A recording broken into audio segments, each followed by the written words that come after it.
আজকে আমরা আরিফ আজাদের জীবন যেখানে যেমন বইয়ের একটা খুব মন ছুঁয়ে যাওয়া লেখা নিয়ে কথা বলবো। এক বৃষ্টি ভেজা সন্ধ্যা।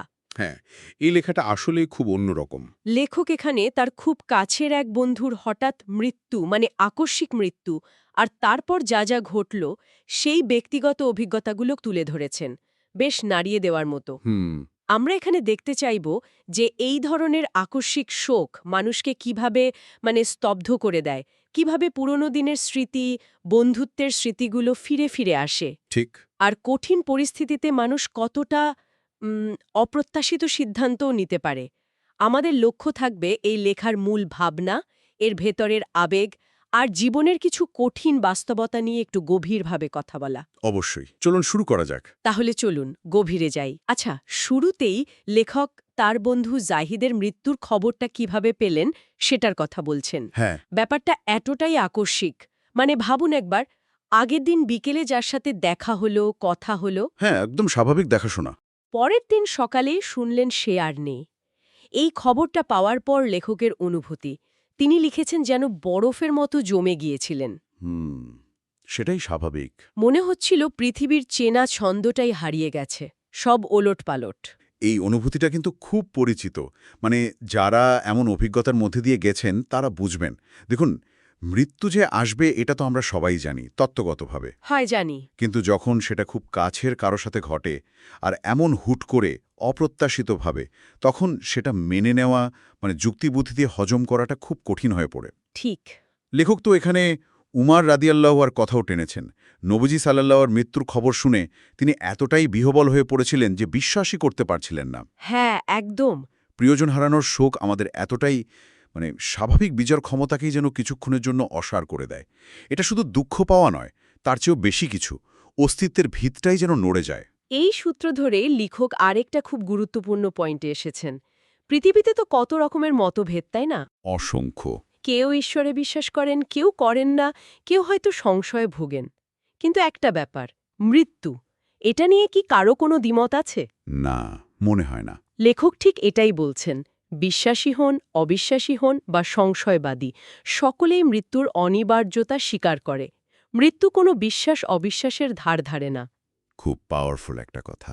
এমনকি নিজেকে খোদা দাবি করা মানুষও তো নিজের নশ্বরতে এড়াতে পারে না। একদম। মৃত্যুকে এখানে এক অমোঘ শক্তি হিসেবে দেখানো হয়েছে। এমন এক বাস্তবতা যা ব্যক্তির ইচ্ছা, বিশ্বাস, সামাজিক অবস্থান কোনো কিছুরই তোয়াক্কা করে না। হুম। জাইদের এই হঠাৎ মৃত্যুটা লেখকের কাছে জীবনের এই চরম সত্যটাকে যেন আরও প্রকটভাবে, একেবারে ব্যক্তিগত স্তরে নিয়ে এসছে। এটা শুধু একটা ঘটনা হয়ে থেকেনি, বরং জীবনের এক অবশ্যম্ভাবী নিয়তির মুখোমুখি দাঁড় করিয়ে দিয়েছে। এরপর লেখক একটু স্মৃতির দিকে ঝুঁকেছেন। বাল্যবন্ধু জাহিদ, যার সাথে কত স্মৃতি জড়িয়ে আছে। হ্যাঁ, বন্ধুত্বের স্মৃতিগুলো তো এমনই হয়। একসাথে পড়ালেখা, স্কুলের পেছনের সেই পেয়ারা গাছে বসে ঘণ্টার পর ঘণ্টা আড্ডা, শাপলা তোলা, আম কোড়ানো, আহা, ছোটবেলার সেই দিনগুলো। এমনকি স্কুল ফাঁকি দিয়ে এদিক ওদিক ঘুরে বেড়ানো। লেখক যেন একটা ছবির অ্যালবাম খুলে বসেছেন। আবার জাহিদের জীবনের কিছু অপূর্ণতার কথাও বলেছেন। যেমন? যেমন, সে তো আসলে শিক্ষক হতে চেয়েছিল, কিন্তু পরে ব্যবসায় চলে আসে। পণ করেছিল চিরকুমার থাকবে, ও আচ্ছা। কিন্তু সেটাও ভাঙল, বিয়ে করল, বাবা হলো, জীবনের বাঁকগুলো আর কি। হুম, জীবনের পরিকল্পনা আর বাস্তবতা। কিন্তু সবচেয়ে যেটা মন ছুঁয়ে যায় সেটা হলো ছোটবেলার একটা প্রতিজ্ঞা।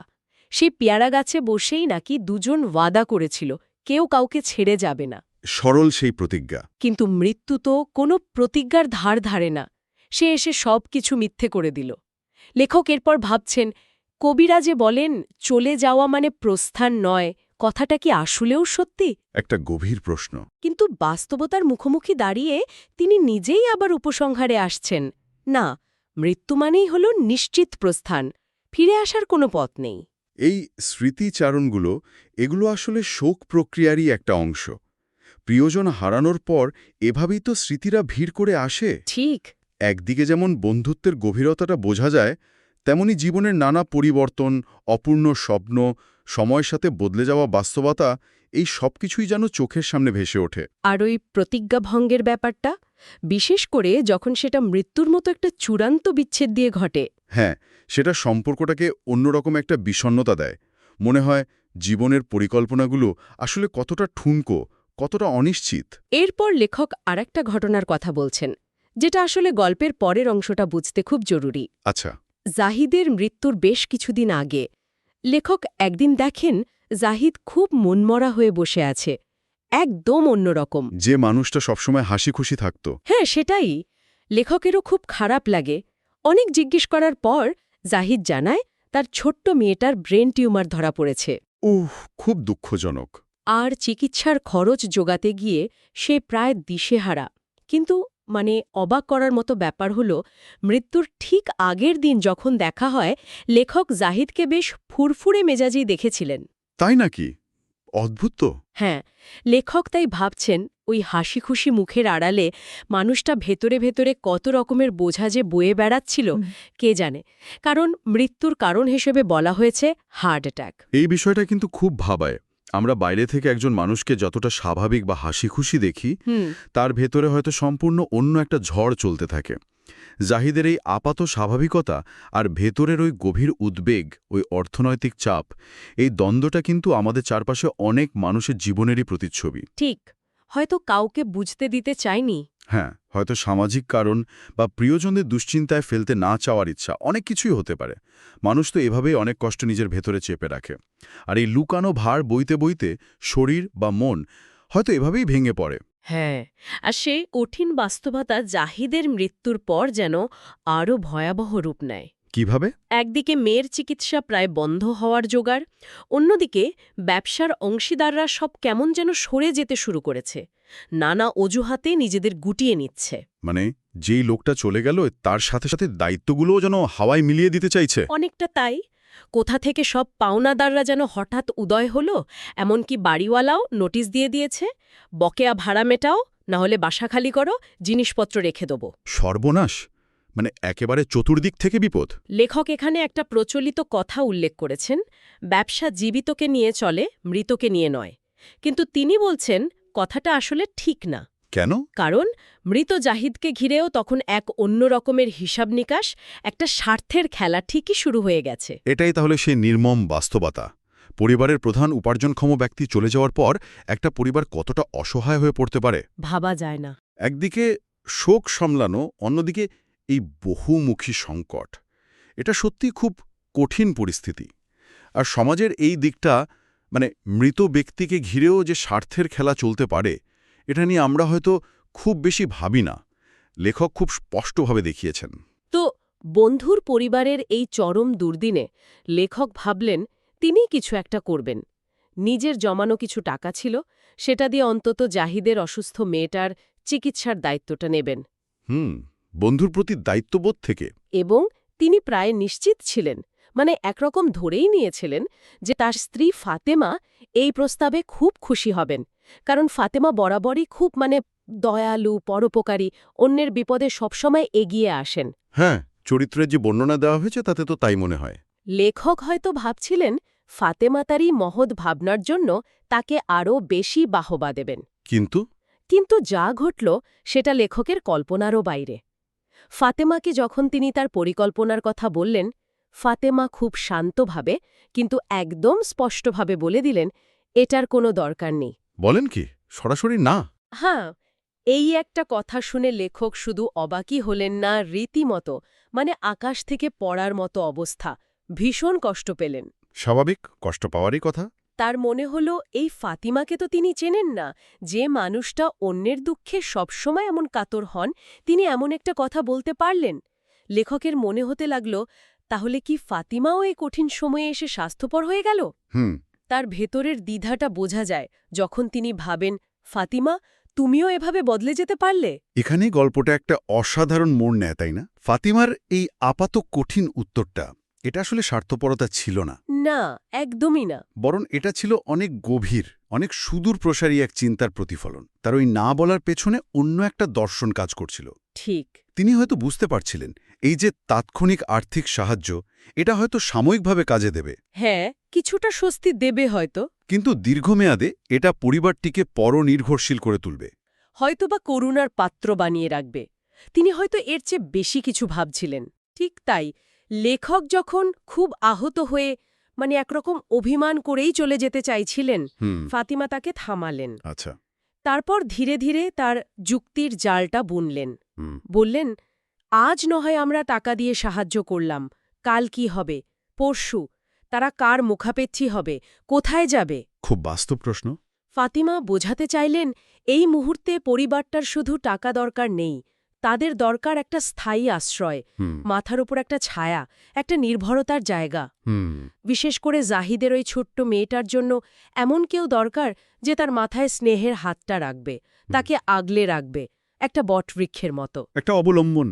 আর ঠিক এরপরই ফাতিমা সেই প্রস্তাবটা দিলেন, যা শুনে লেখকের পায়ের তলার মাটি সরে যাওয়ার মতো অবস্থা হয়েছিল। সেই অভাবনীয় প্রস্তাবটা। হ্যাঁ, ফাতিমা লেখককে বললেন, আপনি ভাবিকে বিয়ে করুন। ভাবা যায়, নিজের স্বামীকে বলছেন অন্য একজনকে বিয়ে করতে? লেখক তো প্রথমে নিজের কানকেই বিশ্বাস করতে পারছিলেন না।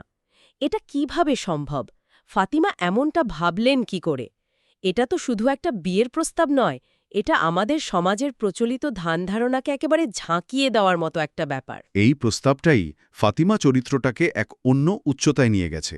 এটা কোনো আবেগের বশে নেওয়া সিদ্ধান্ত নয়, এর পেছনে আছে গভীরতম সহানুভূতি, অসম্ভব প্রজ্ঞা আর চূড়ান্ত আত্মত্যাগের এক অবিশ্বাস্য মানসিক শক্তি।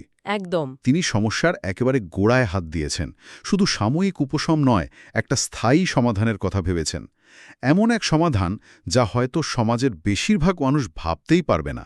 লেখক তো স্বাভাবিকভাবেই এর অবাস্তবতা, সামাজিক বাধা এসব নিয়ে প্রশ্ন তুললেন। তোলাই স্বাভাবিক। কিন্তু ফাতিমা তার যুক্তিতে অটল। তিনি পাল্টা প্রশ্ন করলেন লেখককে, আল্লাহ না করুন, জাহেদ ভাইয়ের জায়গায় যদি আপনি থাকতেন আর ভাবির জায়গায় আমাকে কি আপনি পারতেন এভাবে অসহায় অবস্থায় পথে পথে ঘুরতে দেখতে? খুব শক্তিশালী যুক্তি। তিনি বোঝাতে চাইলেন, তিনি চান না জাহিদের পরিবার দয়া বা করুণা নিয়ে বাঁচুক, তিনি চান তারা অধিকার নিয়ে বাঁচুক। অধিকার, এই শব্দটা খুব গুরুত্বপূর্ণ এখানে। হ্যাঁ, একজন স্ত্রী তার স্বামীর কাছ থেকে যে অধিকার, যে নিরাপত্তা পায়, একটা সন্তান তার বাবার কাছ থেকে যে আশ্রয়, যে পরিচয় পায়, সেই অধিকার। এই দয়া বনাম অধিকার, এই ভাবনাটাই পুরো বিষয়টাকে অন্য মাত্রায় নিয়ে গেছে। ফাতিমা এখানে প্রচলিত সাহায্য বা দানের ধারণাকেই চ্যালেঞ্জ করছেন। ঠিক। তিনি শুধু আর্থিক নিরাপত্তার কথা ভাবছেন না, তিনি সম্মান, সামাজিক অবস্থান, একটা সম্পূর্ণ পারিবারিক কাঠামোর কথা ভাবছেন।